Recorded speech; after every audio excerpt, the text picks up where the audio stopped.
The solar anus. It is clear that the world is purely parodic.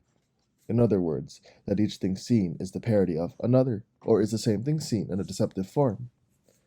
Ever since sentences started to circulate in brains devoted to reflection, an effort at total identification has been made, because with the aid of a copula, each sentence ties one thing to another.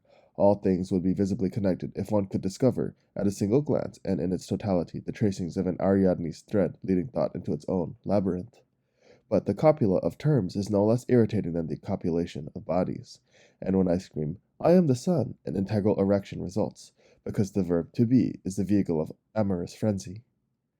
Everyone is aware that life is parodic and that it lacks an interpretation. Thus lead is the parody of gold, air is the parody of water, the brain is the parody of the equator, coitus is the parody of crime.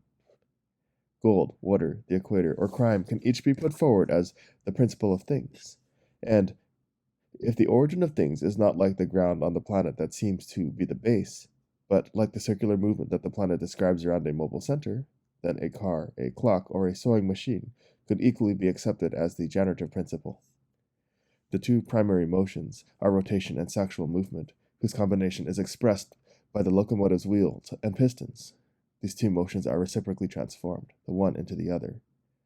Thus, one notes that the earth, by turning, makes animals and men have coitus, and, because the result is as much as the cause as that which provokes it, that animal and men make the earth turn by having coitus.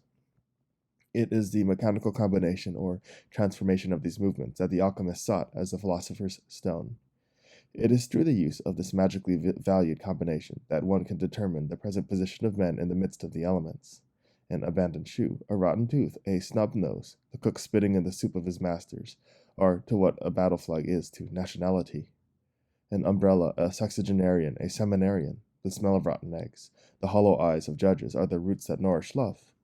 A dog devouring the stomach of a goose, a drunken vomiting woman, a sobbing accountant, a jar of mustard represent the confusion that serves as the vehicle of love. A man who finds himself among others is irritated because he does not know why he is not one of the others. In bed next to a girl he loves, he forgets that he does not know why he is himself instead of the body he touches. Without knowing it, he suffers from the mental darkness that keeps him from screaming that he himself is the girl who forgets his presence while shuddering in his arms. Love, or infantile rage, or a provincial dowager's vanity, or clerical pornography, or the diamond of a soprano-bewildered individual's forgotten in dusty apartments. They can very well try to find each other. They will never find anything but parodic images, and they will fall asleep as empty as mirrors. The absent and inert girl hanging dreamless from my arms is no more foreign to me